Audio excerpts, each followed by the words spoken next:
Assalamualaikum warahmatullahi wabarakatuh. Baik lagi di Faru Aji Channel.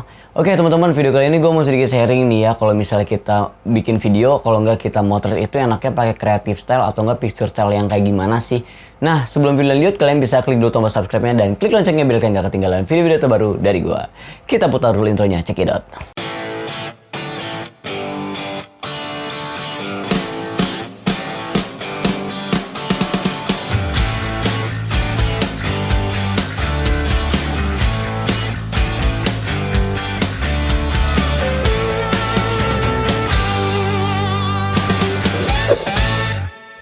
Nah teman-teman, jadi video kali ini gue mau sedikit sharing nih ya. Ada beberapa orang yang nanya kalau misalnya kita syuting, kalau nggak kita motret itu enaknya pakai creative style atau nggak picture style yang kayak gimana. Nah jadi setiap kamera itu punya karakternya masing-masing ya teman-teman, dan punya creative style dan picture stylenya masing-masing juga. Terus juga kan warna ya, tiap orang itu berbeda-beda ya, tiap karakter warnanya setiap orang berbeda-beda. Jadi kalau misalnya kita ditanyakan menggunakan enaknya pakai apa gitu ya creative style-nya, itu tergantung juga ke diri kalian ya. Tapi bedanya tuh apa sih kalau misalnya setiap creative style atau enggak picture style itu? Nah jadi setiap kamera itu misalnya dari Sony itu ada creative style ya teman-teman. Terus di creative style itu ada banyak banget karakter warna ya, misalnya dari portrait, dari netral, terus dari landscape, terus juga dari apalagi itu ya, banyak lah pokoknya. Terus juga kalau misalnya di Sony yang udah pro ya, ada S-Log, terus ada HLG. Nah itu juga S-Log juga terbagi lagi, ada S-Log 2, S-Log 3, terus ada HLG, HLG 2, HLG 3. Dan setiap creative style itu juga punya karakter warna yang berbeda-beda ya. Misalnya teman-teman kalau misalnya kita menggunakan S-Log 3, di mana S-Log 3 itu kan bener-bener flat banget. Nah kenapa sih flat? Nah flat ini tuh jadi kita tuh dari kontrasnya belum ada, dari highlight-nya belum kebentuk, terus dari misalnya dari shadow-nya belum kebentuk, nanti dari processing kita itu dibentuk lagi. Jadi kita bener-bener dari nol ya. Kalau misalnya kita pakai S-Log itu kita membentuk dari shadow-nya sendiri, dari kontrasnya sendiri, dari highlight-nya kita bisa diatur juga. Jadi lebih flat banget, belum kebentuk sama sekali ya itu.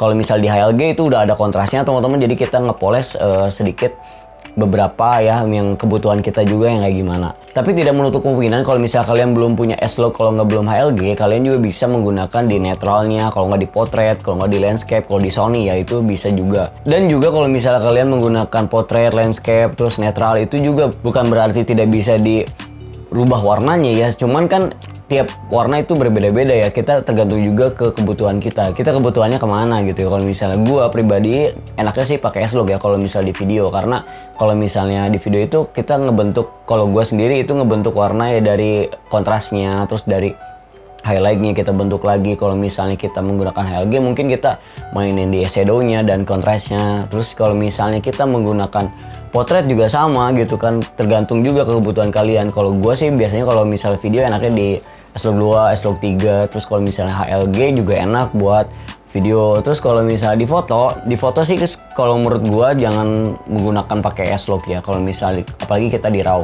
Nah kalau misalnya di RAW itu kita pakai S-Log 3 nanti udah ngebentuk kalau dimasukin ke Photoshop teman-teman. Jadi udah Rec 7 or 9, jadi si warnanya tuh udah kebentuk, tinggal kita mainin di highlight-nya kita turunin dan kontrasnya itu bisa diotak-atik lagi. Kalau misalnya di JPEG biasa sih enggak. Jadi kalau misalnya di JPEG biasa kalian dimasukin Photoshop itu pasti S-Log ya, S-Log aja berbentuknya kayak flat kayak di video. Kalau misalnya kalian di S-Log-nya di RAW itu pasti udah kebentuk di Rec 7 or 9 dan kalian ngebentuknya enak banget dan hasilnya juga lebih tajam daripada kalian memotret menggunakan JPEG.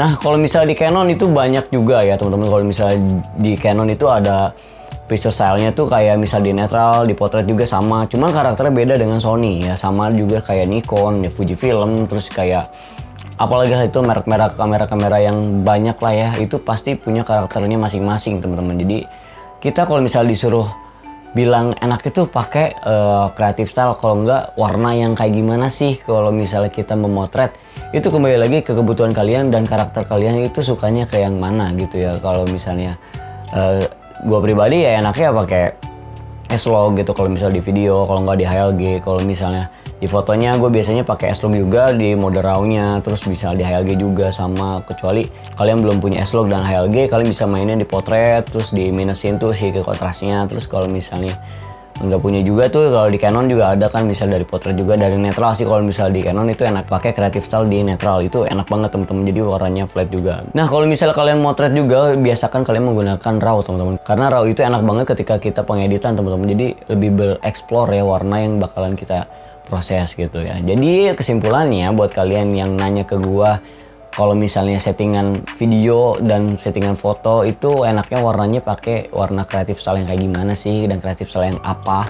Nah itu kembali lagi ke kebutuhan kalian, enaknya pakai yang kayak gimana ya. Jadi kalau misalnya setiap orang itu punya karakter yang masing-masing teman-teman, dan nggak bisa bilang oh ini jelek nih orang ini nih warnanya kayak gini, ini kurang gini nih. Dan itu kan kembali lagi ke karakternya masing-masing ya teman-teman. Jadi kita setiap orang memiliki karakter tone yang berbeda ya setiap orang, jadi nggak semuanya lah sama setiap orang gitu kan ya. Karakter gue kan lebih suka ke lebih dark mood ya, bukan berarti gue nggak suka sama yang bright and contrast gitu, yang terang, yang lebih warnanya mencolok gitu. Cuman kalau buat gue sendiri, kalau misalnya yang terlalu terang itu terus juga terlalu pekat, itu nggak enak dilihat teman-teman, sakit di mata sebenarnya. Jadi kita harus bisa membalance juga si warna-warna yang ada di dalam video tersebut. Jadi kalau misalnya kita tuh harus banyak bereksplor dan banyak belajar juga